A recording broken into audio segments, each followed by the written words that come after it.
Welcome to our interview section, na leo niko na mgeni anaitwa Joseph Kanani. Atakuwa anatuambia anaitwa nani kwa sababu mimi namjua kama Mr. Finance.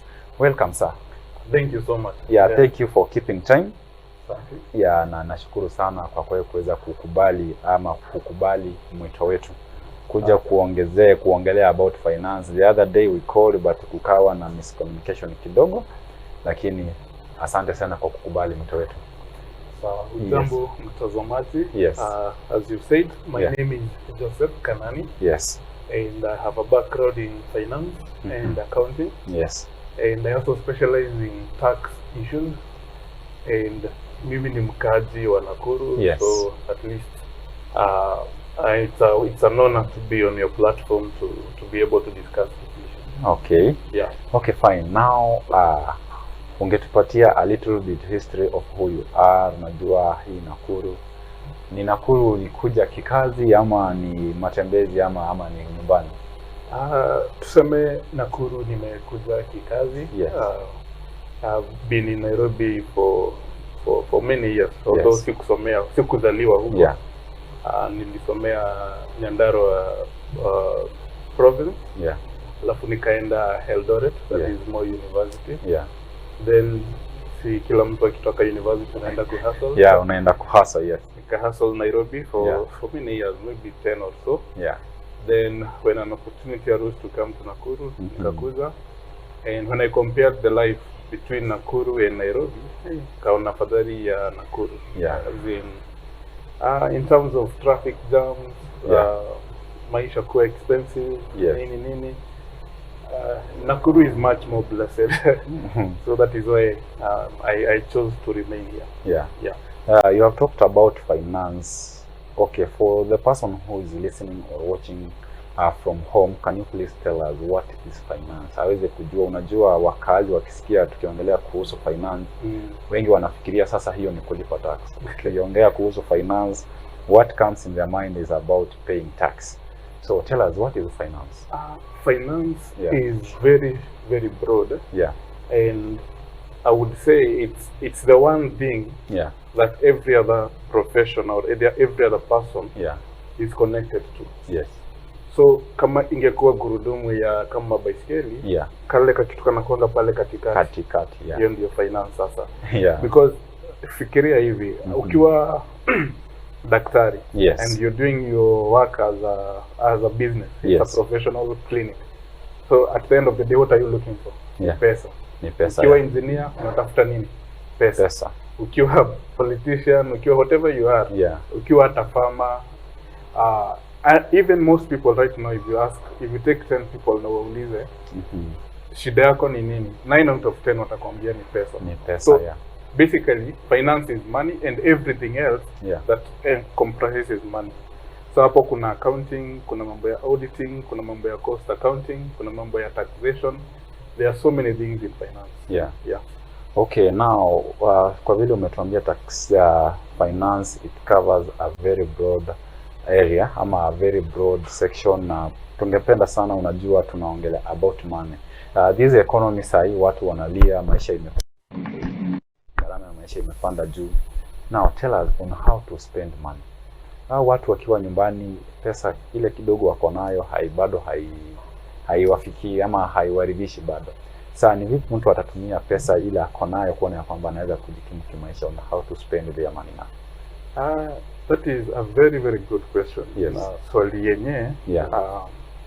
Unfortunately, hainanga jibu. Yeah. Na reason kwa nini haina jibu ni kwa sababu tuseme kama uko na familia na uko na mshahara, na hiyo mshahara kiwango yake unaijua, tuseme ni 10,000. Yes. Na unalipa nyumba maybe shilingi 2,000. Yes. Lazima ulipe karo ya shule, lazima ununue unga, lazima ufanye hizo vitu zenye unafaa kufanya ndio wewe na familia mjikimu. Yeah.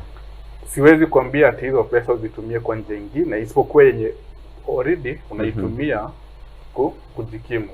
Lazima ulipe rent. Yeah. Usipolipa utafukuzwa. Lazima ununue unga. Usipofanya hivyo utalala njaa. Sasa tunaingilia hapa. One, hii kiwango ya pesa yenye unapata. Yes. Kuna vile unaweza iongeza. Are there ways that you can make more money? Sio lazima ati ungoje miaka ya promotion, ukipata promotion uongezewe mshahara. Yes. Kuna njia zingine zenye unaweza pata ndio uongeze kiwango ya pesa yenye unapata. Kitu cha pili, haya matumizi yako. Kuna vile unaweza yapanga ndio one ipungue ama two utoe ile the unnecessary spending. Unaona, kuna watu labda wakikuja town lazima wakutane na marafiki na wakunywe chai mahali kwa hoteli. Na atumie shilingi 200 kila siku. Kuna watu lazima kila Friday aende mahali kwa joint apatiwe 2 za kwenda nyumbani. Kuna watu lazima wakule pizza every now and then. So hii matumizi yenye sio ya lazima. Kwa kizungu tunasema it's not a basic need. Kuna vile unaweza ipunguza ndio ile kiwango yenye uko nayo itoshe. At the same time ile pesa unapata watu huziita side hustles. Ama mbinu zenye zinaweza kusaidia kupata pesa zaidi ya yenye unapata. Kama ni mshahara ama kama uko kwa mjengo, kuna ile pesa unapata, unaweza aje ongeza hicho kiwango na pia punguza ile yenye unatumia ndio itoshe. So basically the first instinct for everyone or even for animals ni kusurvive. Ukisha survive atiko comfortable, sasa unaweza fikiria vile utasucceed, vile utakuwa na mapato zaidi, biashara na mambo kama hiyo. Na pia utapata kwamba upande wa kuspend pesa, you will find that we have many people who say ama wanasema kwamba wacha mimi nitumie hii yenye niko nayo leo, ya kesho Mungu ataleta. How do you deal with that? Kwa sababu we have some people, the young generation, wanasema wacha sisi tupige sherehe ya kesho itajileta. About that, watu unaweza kuadvise aje? Kwa sababu with this economy, hata pia president anasema kwamba tuweze kuwa na ile moyo mentality ya kuwekeza pesa. So how do we encourage the youth pia waweze kuona kwamba wanawekeza pesa zao, na waziwekeze wapi? Wafanya home banking ama wafanye ile ya kuweka pesa kwa bank? Naam, hiyo ni swali mzuri sana. Kwa sababu watu wakiwa vijana, wewe ni kijana sasa hivi. Kuna vitu kadhaa. Kwanza vijana wanakuanga they have hardened their minds. Like Kenya najua hataki kuambiwa. Na inakuanga shida sana kwa sababu akiwa kijana anaona ni kama atakuwa kijana for the rest of their life. Haoni uzeeni, haoni miaka inaendelea. Na pia ni Biblia imesema tutafute lesson, so let's learn from an ant. It's a small animal, or it's an insect, very small, but when it is sunny inajua kwenda kujitafutia na kuweka, so that when it is cold ama kunanyesha, it's comfortable wherever it is, kwa sababu inajua hata kunyeshe ama kukue kubaya aje for maybe the next few weeks, itakuwa safe. Also learning from the Bible, you remember the story of Joseph? I was expecting kuja kwa hiyo kwa sababu pia nilikuwa na a short story about Joseph in the Bible. Kwa sababu the other time I heard something about Joseph the dreamer, Joseph the taxpayer, na sikuweza kuelewa zaidi. Ni vyema sana unazungumzia. Joseph, and I am glad niliitwa kama yeye kwa sababu alikuwa tunajua hadithi yake. He was sold as a slave by his brothers. Akaenda Egypt, where he met the Pharaoh, but he had favor because alikuwa mtu wa Mungu. And he was wise. And he rose up to the ranks to become a governor. Na reason apate hivyo ni kwa sababu Pharaoh wa hiyo siku alikuwa amepata ndoto, na ni Joseph pekee aliweza kuitafsiri. Ati kutakuwa na miaka 7 ya plenty. Everything, grains, ng'ombe zitakuwa zikizaa vizuri, mashamba itakuwa ikitoa nini vizuri, and then there will be another 7 years of drought. Wakati kila kitu itakuwa mashamba haizai, mifugo inakufa and everything. So it was that wisdom yenye aliona hizi miaka za plenty, wacha tusitumie kenye tunapata iishe. Because wangesema kama tumevuna ngano, wacha tukule yote iishe. Kama tumekamua ng'ombe ama tumepata mazao ya ndama, wacha tuzifanye zote biashara ziishe. But what they did, and upon your taxation I think ilianza, Joseph alikuwa na jukumu la ku make sure ati wana wa Egypt watakuwa na chakula ile miaka 7 ya ukame. So hii miaka yenye walikuwa wanapata, alikuwa kila mtu akivuna ama akipata mazao, anachukua kiwango fulani, anapeleka kwa the storehouses zenye zilikuwa zinaweka hiyo chakula. And that is how they were able to even feed the other nations. Kwa sababu unakumbuka ndio hata ndugu wake wakuja Egypt, walikuja kwa sababu ya njaa mahali walikuwa, na walikuwa wanajua Egypt ndio kuna chakula.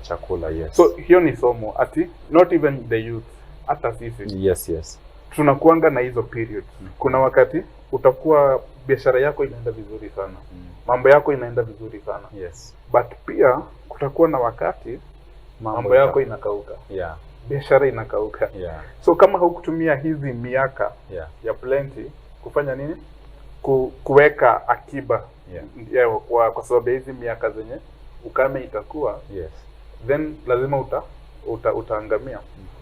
Na the other thing is, ndio kuna kuanga na facilities, especially banks, insurance companies and all that. They give us option when we have the money to save for a future period when we don't know what will happen.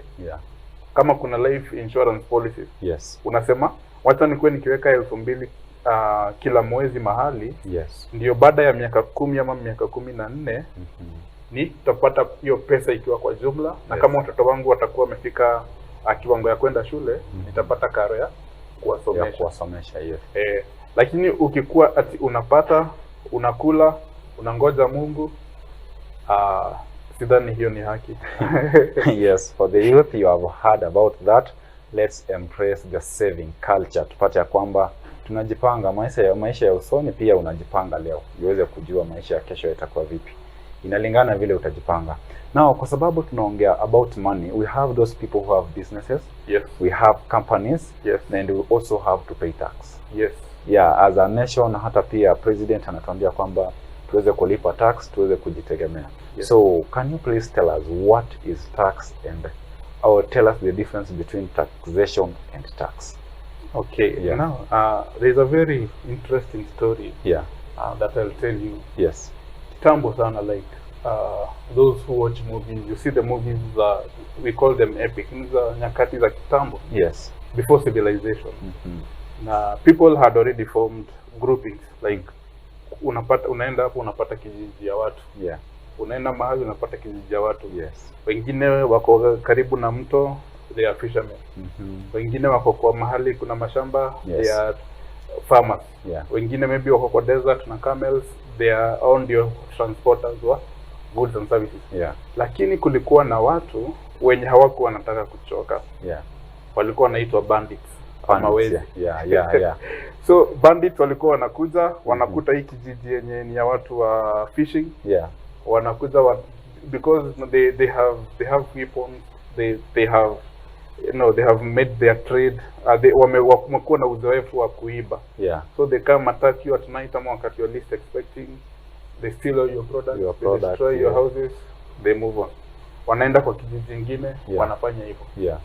So ndio siku moja hawa wanavijiji wakasema, hawa watu badala ya wao kuja kila wakati wanatuharibia mali, wanatumini, si tuwalipe pesa kidogo ya protection. Instead wakuje watuibie, they protect us from other bandits. So ndio wakaenda wakaambia wawezi, badala ya mkuja mtuibie kila saa, si wacha tukivua samaki tunawapatia kiwango fulani. Hao wengine wakaambia tukilima tunawapatia kiwango fulani. Hao wengine wakaambia tukifanya hii biashara yetu tunawapatia kiwango fulani. Lakini from that story, hiyo kulipa kiwango kidogo, hiyo sio kama tuseme sasa ni kulipa ushuru, like ni corruption. Like natoa kitu kidogo ndio uweze kunipatia service fulani. Naam, na hivyo ndivyo ilivyo. It's the hard truth that the government that we have today is a representation of the bandits that we had those days.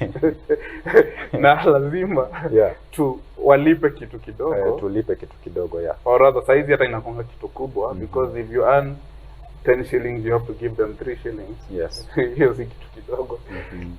So na hapo ndio hiyo sasa civilization and taxation zilianza kuingiana. Ati hawa wenye wanavua samaki kuna kitu wanapatia hawa wenye wanawagovern. Yes. In the name of protection and everything. Na pia sasa wakaanza tutawajengea barabara ndio mkivua samaki mnafikisha kwa soko vizuri. Yes, yes. Tutawafanyia hii na hii. So it's the same thing that happens today, that yes, yes. when the subjects of a nation pay taxes to the authorities, then the authorities provide protection. Yes. Now what we call infrastructures, yes. Social amenities like schools and hospitals and all that. Yeah. So that is how taxation started. Yeah. So tunaweza sema taxation is that process of the subjects paying an amount of their earnings to the governing group. Yeah. So tax now is that amount that is paid. Yes. That levy, whatever percentage it is, or whatever calculation is used to get it, hiyo sasa yenye imelipwa your tax. So in short, tax can be a levy. Kwa sababu niulize hivyo kwa sababu katika agenda za serikali walituambia kwamba there will be a housing levy. Na watu wakasema kwamba huenda pia itakuwa ni tax. But can you please tell us the difference between a tax and a levy? Ili waweze wajue kwa umakini sana. Yes. Okay, I think basically a tax is charged on an income. Yeah. Like lazima ukuwe umepata mapato. Yes. Ndio ulipe tax.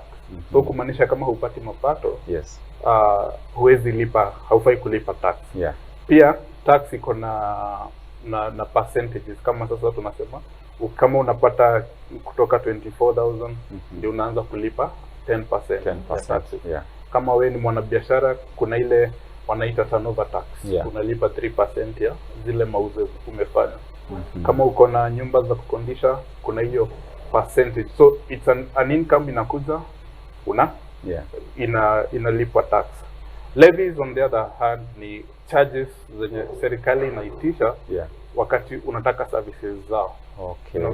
Like sometimes zinaitwa pia duties. Kama sasa ukitaka kutransfer shamba, kuna stamp duty yenye lazima ulipe serikali. Ukitaka certificate, kuseme kama birth certificate ama death certificate, kuna zile charges zenye wanaitisha kwa sababu ya hiyo service. Ama ukitaka kutengeneza kampuni, unaona hapo hakuna ati income imeingia, lakini kwa sababu ya hiyo service. So kuna hii yenye umeguzia yenye unaita housing levy. Na tumesikia maoni ya watu wengi wakati wa finance bill ya 2023. Yes. Na ilikuwa inafaa kuwa levy, lakini ilibadilika ikakuwa tax. Na ikakuwa tax moja yenye as in English would say it is unprecedented in Kenya. Because how it works is that the employee pays a tax of 1.5%, and the employer pays an equal amount. Yenye amelipa. So in total serikali inapata 3%. Ikianza ilikuwa ina explainiwa ati tukilipa hiyo levy hiyo ya 3%, itawekwa kwa fund yenye itasaidia serikali kujenga manyumba, alafu itaallocate hizo manyumba kwa watu kulingana, I don't know what criteria they were to use, but walikuwa wanafaa wawapatie. Lakini baadaye ikabadilisha ikasema this money will be put in the consolidated fund with other taxes for general development.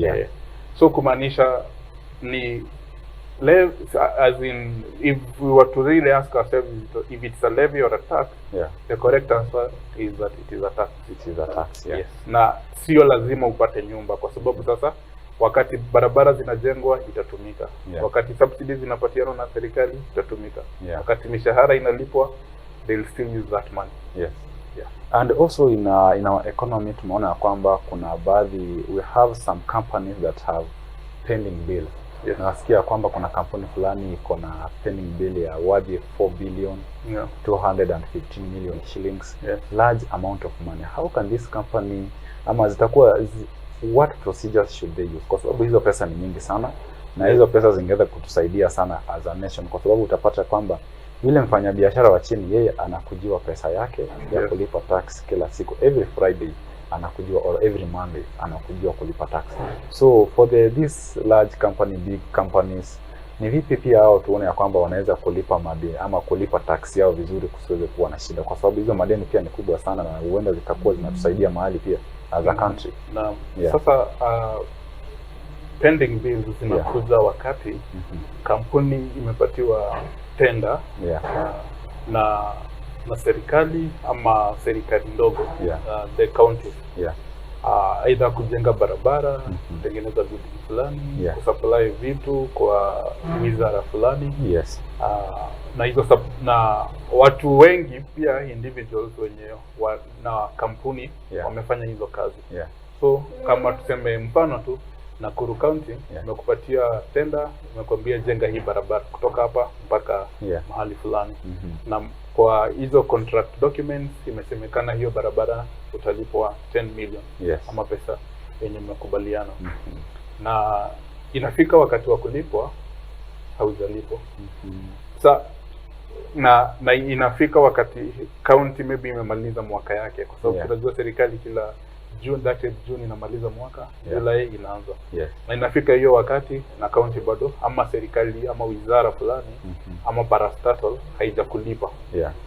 So na inakuwa hivyo kwa makampuni mingi sana, watu wengi sana, ndio unapata ile pesa yenye serikali haijalipa wanabiashara inakuwa mingi, hizo pending bills.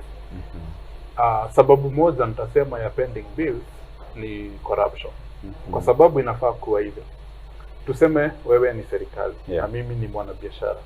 Unataka barabara fulani itengenezwe. Kawaida kabla, ndio wanasomanga budget of the beginning of every year. Kabla any expenditure ifanywe, lazima kuwe na budget yake. Ati hii barabara inahitaji 10 million. Na lazima hiyo wizara ama ile shirika inahusika na hiyo barabara ipatiwe hiyo pesa. Hii ni pesa ya kutengeneza hii barabara. So kumaanisha sasa ile shirika ama wizara yenye inafanya hiyo kazi ishapatiwa pesa kwa budget. It has been allocated the money. So now it looks for me, the contractor, to do that work. So inafaa nikimaliza hii kazi, kwa sababu pesa already ishapatianwa, nifanye nini? Nilipe. Lakini kwa sababu ya corruption, hii pesa ilikuwa inaingia kwa wizara ama kwa shirika yenye inafaa kufanya hiyo kazi, alafu inapata miguu, inapata njia zingine za kwenda. Wewe kama mwanabiashara ama mwenye umefanya hiyo contract unabaki kama hujapewa. Lakini right now serikali inatumia system inaitwa INFINIS, Integrated Financial Management and Information System. Such that hata ndio upatiwe tenda ama upatiwe contract, lazima documents zako zipitie kwa hiyo system. Na ndio hiyo system sasa pesa zitoke, pesa pia zitatoka kwa hiyo system. So hiyo system itaweza kukwambia vizuri kama hiyo pesa imeenda kwa huyo mwenye alipata contract ama imetumika kwa njia zingine.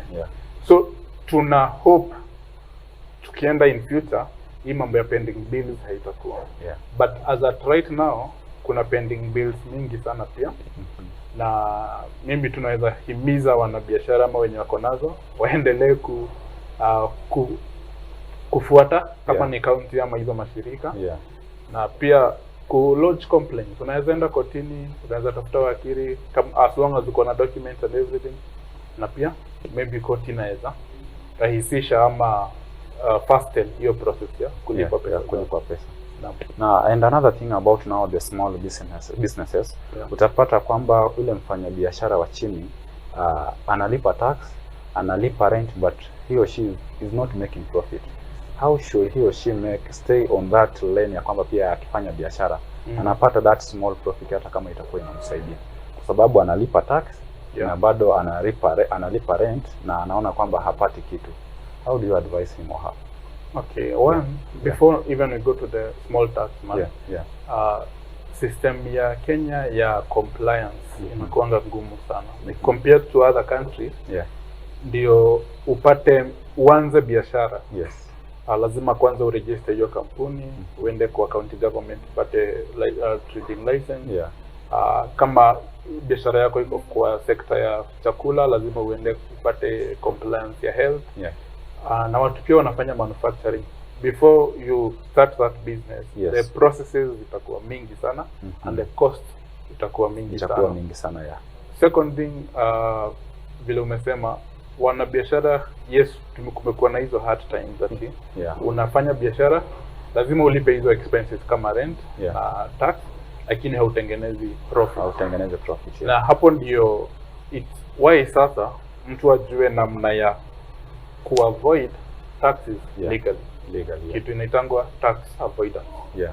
Kuna mara mbili ya taxes unaweza kosa kulipa tax. Yeah. Kuna tax evasion. Yenye unajua unafaa kulipa hii amount ya tax. Yes. Lakini umekataa. Hiyo hata ukishikwa kisheria unafaa ufungwe ama ulipe fine. Yeah. Alafu kuna tax avoidance. Yeah. Unajua kuna hii tax nafaa kuilipa but naiavoid. Kama sasa naweza eleza wanabiashara, kuna hii tax imeintroduciwa inaitwa turnover tax. Turnover tax, yeah. It's 3% of your gross sales. Ati leo umefungua mkahawa wako, at the end of the day umemake sales za 10,000. Yes. So hiyo 10,000 unatoa 3%, ni kama 300 unapatia serikali. Unafanya hivyo kila siku. Yeah. Na wakati unafanya hivyo haujatoa expenses, haujatoa ile pesa ulitumia kununua hiyo chakula. Yeah. Haujatoa ile pesa utatumia kulipa wafanyakazi, haujatoa ile pesa utatumia kulipa rent and all that. Na kwa sababu ulipe turnover tax, inamaanisha wewe sasa hautafanya ile tax yenye tunasemanga annual tax return at the end of the year. Yeah. So hiyo mimi naweza elezea, badala ya kulipa turnover tax, fanya the annual tax return yenye unafanya at end of the year, ndio upate hizi sales zako zote na upate chance ya kutoa expenses zako zote. Ndio sasa utalipa tax kwa ile profit yenye itabaki. Yeah. Ndio sasa serikali sikule tax either kama wewe unakula losses. Yeah. Kwa sababu kama hautakuwa umemake any profit, basi ni kumaanisha hautalipa hata tarehe tax. Yeah. Yeah. So hiyo ni njia moja ya kuavoid taxes legally. Alafu pia there's this question ambayo pia nimeweza kupata hapa. Okay. One of my viewer ananiuliza, what do you think is the best way to save money on tax? Like analipa tax lakini bado ana save pesa. Okay. So saving is actually a culture that has to be developed through discipline. Na saving without a goal inakuanga mbaya sana, because I am sure most of our viewers have that thing we call a kaful. Hata nadhani uko nayo. Ile ka box kako na kashimo, ukipata ka coin unarusha hapo. Unaweka hapo na mle ndani. Na unasema una save. Lakini ikifika wakati labda mboga imeisha ama mafuta imeisha, unachukua kwa mkebe, unakaonoza na unatumia hiyo pesa. So the first thing is to set a goal. Like, I'm saving money so that I can buy a shamba. I'm saving money so that I can go for higher education. I'm saving money so that I can buy a laptop. Vitu kama hizo. So the first thing is to make a goal.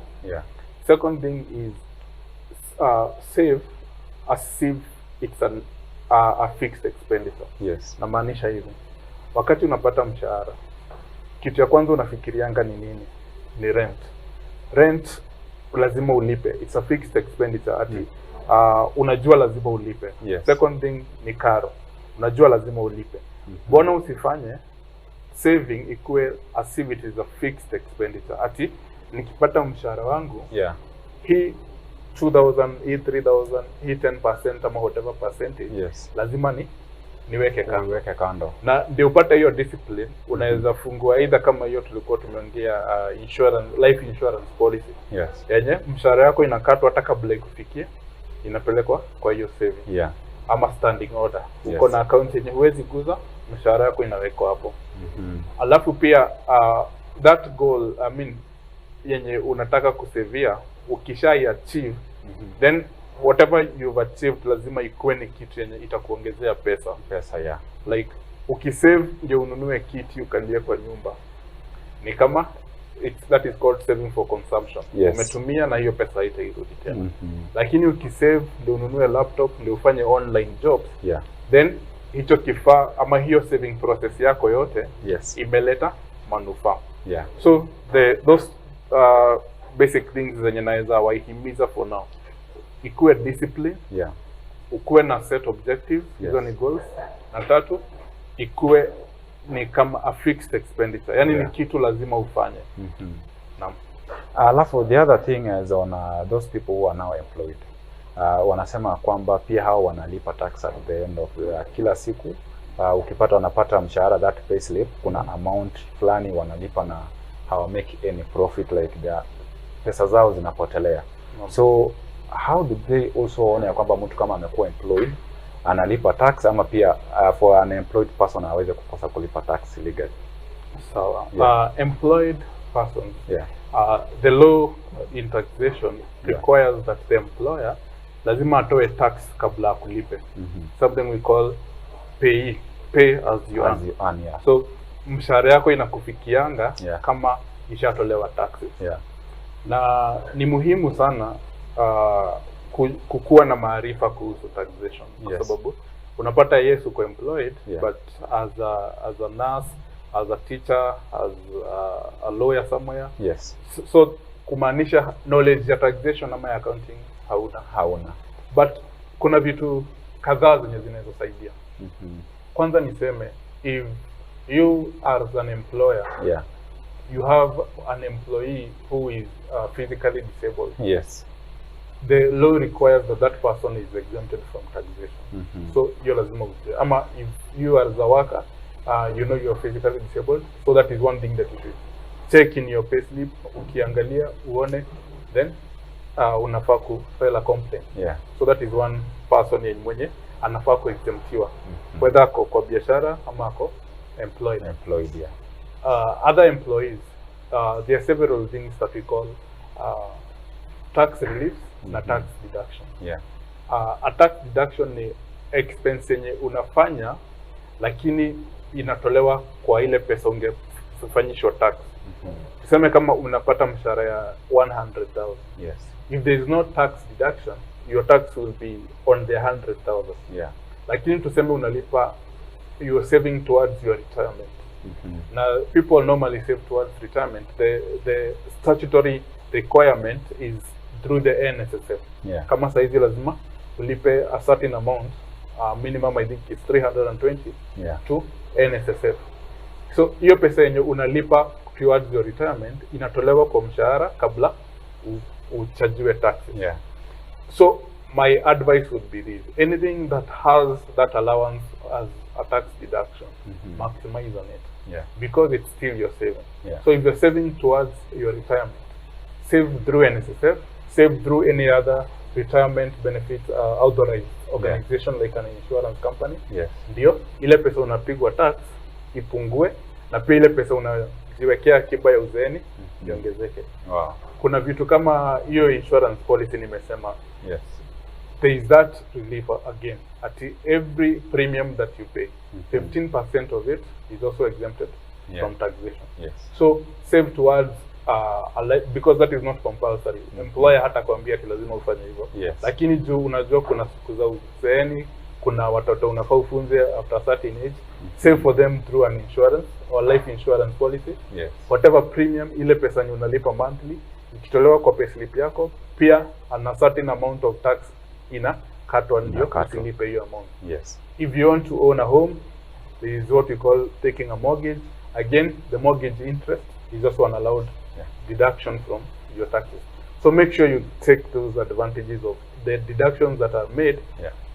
Ndio badala ya kusave after umepata mshahara, save before upate mshahara. Ndio zikatwe kwa salary, ndio tax yenye unalipa ipungue. Na pia watu wenye ni independent, maybe contractors, independent consultants. Ukienda mahali kutafuta kazi, go there as a consultant. Don't go there and be put in the payroll with everyone else. Because as a consultant, the employer is required to deduct only 5% of whatever they are paying you, alafu akupatie the other amount, unlike an employee whom they deduct 30%. Yeah. So as a consultant, then you'll make your annual returns at the end of the year, na utatoa all the expenses that you've had during the year, ndio uweze ku reduce the amount of taxes that you pay. So you saving your money, and at the same time you're reducing the taxes that you're paying, so you're getting a bigger savings in your pocket. Okay, fine. Now for the companies, can a company show positive net income and still goes bankrupt? Yes. Yeah. You see, bankruptcy, yeah, in very simple words, ni wakati tunaweza sema unga imezidi maji. In accounting terms, yeah, we look at it this way. Yeah. A company or any business that they are of is made up of assets. Yeah. Assets ni zile vitu kampuni inatumia kuendeleza biashara yake. Yeah. Like for instance, if you have a taxi hiring company, the cars are the assets. Yes. So if these are the vehicles, these are the assets of the company. Yeah. These are the assets, yes, or the things that define that company. Now, the second question that is asked, how does the company acquire these assets? There are two ways. One, the owner can inject his savings. Yes. So kama ni owner amenunua hizi assets na pesa yake, tunaita hiyo capital. Yeah. So the owner has used his savings to buy the assets of this company. Assets, yeah. The second way that a company can acquire these assets is through debt. Utaweza enda bank, chukue loan, you acquire the assets. So bankruptcy so in your books of accounts, lazima that balance ikue. Ati these assets equals what you used to acquire them. Kama ni pesa yako yenye ulitumia na pesa yenye uliomba. So if these assets are worth 1 million, you borrowed 800,000. Yeah.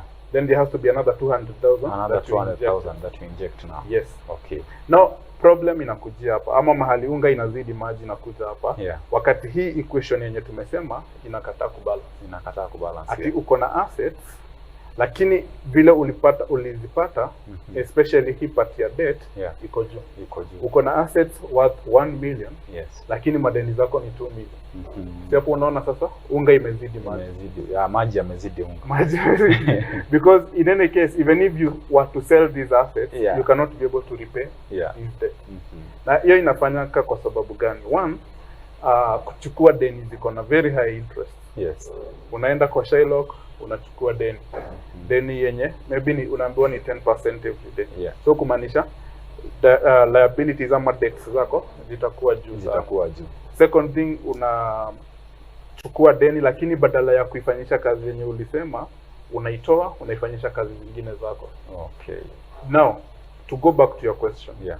So it's possible that hii kampuni sasa wakati inafanya biashara zake, if it's a taxi hire business, at the end of the day they make 30,000 shillings, na expenses are 20,000.